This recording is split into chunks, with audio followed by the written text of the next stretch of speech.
Sumo-rella by Sandy Takayama and illustrated by Esther Zegedi. Once upon a time, on an island in the middle of the ocean, there lived a young boy, his mother and father, and his two older brothers. They lived in an old house in the middle of a huge yard surrounded by mango trees. Each morning, the boy's mother and father went off to the little corner market where they sold their mango specialties. People from all over the island came to buy the delicious mango bread, mango chutney, mango seed, and of course, pickled mango. Each afternoon, his two older brothers went off to sumo practice at the neighborhood park. And each day after school, the young boy was left to do all the chores. He picked the mangoes, peeled, sliced, and chopped them. He trimmed the tree branches, raked up the leaves, and threw away all the rotten mangoes. Everyone called him Mango Boy. The day came for a local sumo exhibition. Rumors had it that a famous stable master from Japan was visiting the islands in hopes of recruiting some local talent. The two older brothers were competing in the exhibition, but when the youngest boy begged to go with them, they just laughed. "What? Mango Boy? You'd like to go with us? No way! You're so shrimpy that my watch not gonna stay on. We'll gain 300 pounds, alright?" And they cracked up all the way to the park. Mango Boy wished more than anything that he could compete in the exhibition. "But how can I do? No more time. Always get so much work to do," he sighed as he sat down under a mango tree. Strolling down the lane, calling out, hot manapua," was his good friend Manapua Man. When he reached the house, he lifted the bamboo pole off his shoulders and looked closely at Mango Boy. "Hey, you alright or what, boy? You look funny kind." Mango Boy shook his head. "Nah, nothing, just thinking." He looked around then whispered to the Manapua Man, "No tell nobody, but I like being the sumo stuff today." "You like B1 Sumotori? I know, I stay small, but I'm pretty fast, you know. I practice my move morning before everybody gets up. I just need one chance to prove myself." The Manapua Man shrugged. "Sounds pupule to me, but go then. I do your work for you." "What? Nah, I can ask you for do all of them by yourself. I stay old, but I can handle. This your chance, better go for it." Mango Boy didn't move.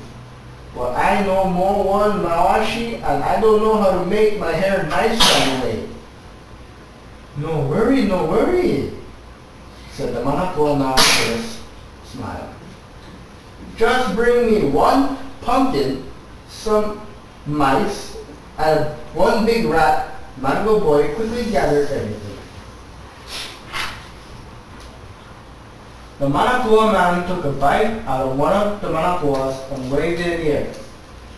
The next instant, Mango Boy was standing next to a golden coach, complete with horses and coachmen. He was dressed in a satin ball gown with the daintiest glass slippers on his feet. The Manapua Man jumped back in surprise. "Wow, sorry boy, I will make you the wrong thing. Let me think now. Sumotoi, oh yeah, I think you gotta get 5 bags of poi, 2 pots of rice, and 12 green bananas. I think that's it." Mango Boy took quite a while gathering up the items. It was difficult getting around in ball gown and glass slippers. Finally, he placed all the stuff in front of Manapua Man. The Manapua Man looked over it and said, "Okay, now you gotta eat them." "What?" yelled Mango Boy. "I gotta eat all that?" "Yeah, why?" replied the Manapua Man. "What do you think? Sumotori just drink water all day?" Mango Boy smiled weakly and started to dig in. He managed to eat 1.5 bags of poi, 3 cups of rice, and 7 green bananas, before collapsing with a huge burp. Again, the Manapua Man took a bite of Manapua, waved it in the air, and suddenly Mango Boy stood dressed in a mawashi made of the most beautiful silk brocade. His hair gleamed in an elaborate topknot. The Manapua Man walked around him.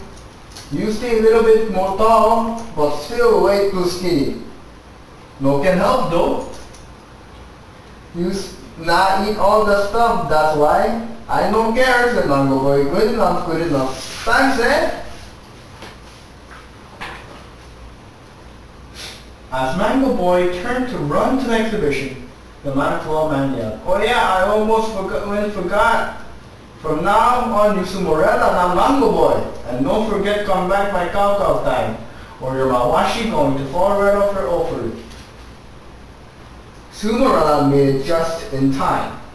When he first took his place on the doyo, the crowd roared with laughter.